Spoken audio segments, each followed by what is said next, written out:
ताकि बा आओ पागल पंछी जनरल स्टोर हो नाम बात बोला नाम पटवा वाटे की नाम की चल ना साला दुकान बहुत दूर हो रे कहां जाइए चल दूर हो दुकान बाकी पाँच चिप्स दादा हट हट लेके के नाम ले लिया चलो चलो चलो चला दुकान पकड़ दुकान चले ना चल क्या करे इतने रे दुकानवा लगा दे लगा दुकान सेट हो गेलो ठीक है मध्य हाथ पर नोचे निहा कबै ले हट हट हो कहि तू जो ना एक तो कहीं नहीं निहा कबै अब ठीक है जब अगर गेले तो समझ लिए देख रखला तो छोड़ दे पहले का दे करने लगे जा वहां क्या है बढ़िया अरे ना रुक हमें रुका के वहां दुकान पर से लगा रहे हमनी के चल ये साला रुके ही जा वो जब जाए तो सब करे तो हमने लूट लेवे के दुकान बैठ ही जा तो उपाय लगा सोच जल्दी सोच चलो अभी ले गेल तो अभी ले ना अलग चलो मैदान कोई लगल के आ दोनी चला तो फोन करे दे यार चला पहले से नहीं के क्या करो यार नसीबे खराब तो चला माथा नहीं टकरा अभी ले ना रो किताब को के अभी ले चला चला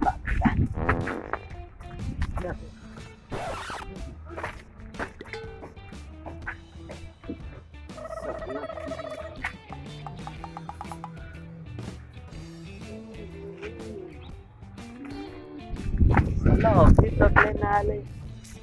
ओ गेल जानो साला फोनिया देवी तो लगावे दे दुनिया ने पानी हो गई ऐसा निकाल लोगे रेडियो में तो पानी गाना देवे थे पानी हो गई रुक जो साला के वीडियो बना जाता है बाहर में जा दुकान के अंदर बताओ कहाँ से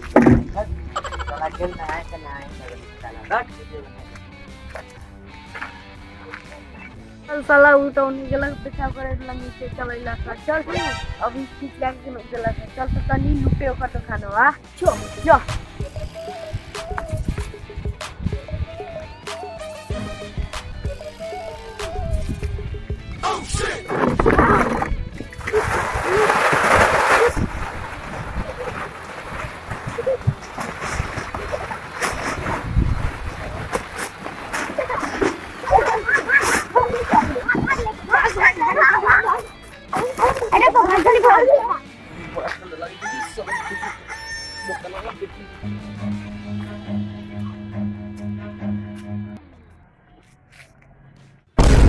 साला दुकानवा का खोज नहीं तेरी भूतनी के का खोज सा दुकानवा हमर दुकान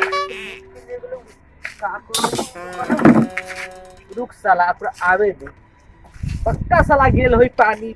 हो गया ये वीडियो बना के रात पाग तकला पर मार के इतना हालत खराब करे वाला आदमी बुझते न रुक कर के आवे दे करेली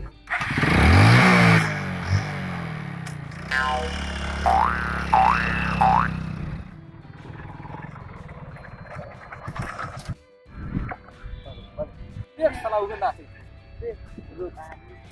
पानी पानी हो गई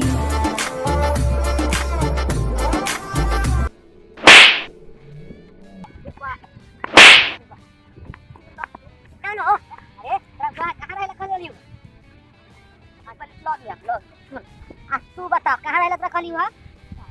याद ना हो तेरा झुकता नीचे लंबा है याद आ रही पेन तो पे याद आला दुकान पे रहला खाली होला आ साला सब लूट के ले गेलो दुकान अब कथि करबे इतना चिप्स का ने हमरा की पता पकड़ा लो ना हम ना देखी याद हो चल चल फिर से दुकान लगा के ढुक्का लागे कोई चल चल चल चल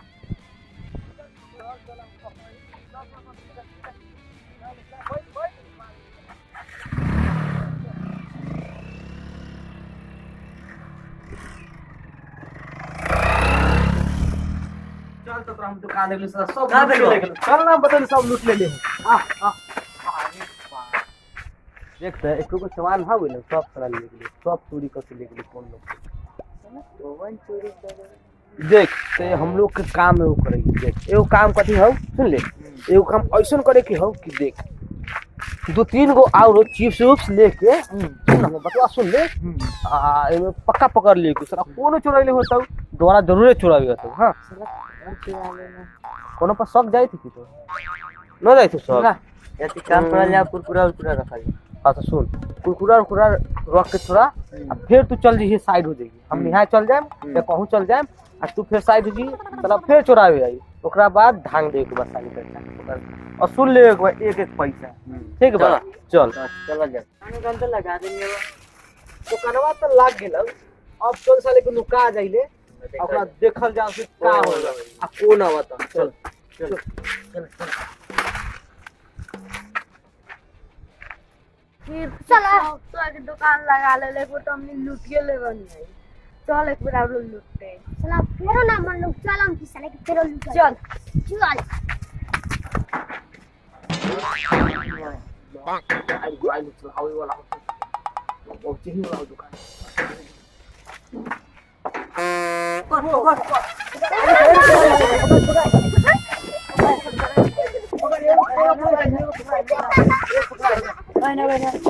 ना मार कुछ ना मार बात तो मार ना पहले पूछ नाम कथी है तोने के हमर नाम कलुआ कलुआ जय कुमार हां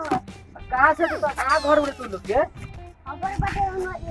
साहब बहुत और मुजफ्फरपुर आ बताओ हम दुकान लगाई तोनी के लूट के ले जाना कहला चोरी ले अरे ए ये तू आले लो दिन हम काहे चिप करे मंगू सा पहिला तो हमारा चीज मांगे रे ये घूमे लगा सब फर्स्ट हमरा से तो ना मांगी मेरा नाम नहीं है एकरा आई हो ना ना दली खुला बेचा ले खुला ना बिकारी काटून दे खुला के पूरा निकाल के बेचे तो सब कुछ हमें का ना करवा ना ना आ 9 दिन लग गए 5 रुपए की तो 50,000 का सवाल लीजिएगी Run. अच्छा आओ कभी तो आइए ना आओ तो हे गाइस वीडियो कैसा लगा आई होप कि अच्छा लगा होगा प्लीज अच्छा लगा हो तो लाइक कमेंट शेयर सब्सक्राइब करो यार तुम भी बोल दो भाई का चैनल है सब्सक्राइब करो और बेल आइकन दबाओ दोस्तों में शेयर करो और सबके पास शेयर करो ऐसा वीडियो है कि सबके पास शेयर कर सकते हो अगला बार धांसू वीडियो आएगा इससे भी कौन सा आएगा बाय बाय बाय बाय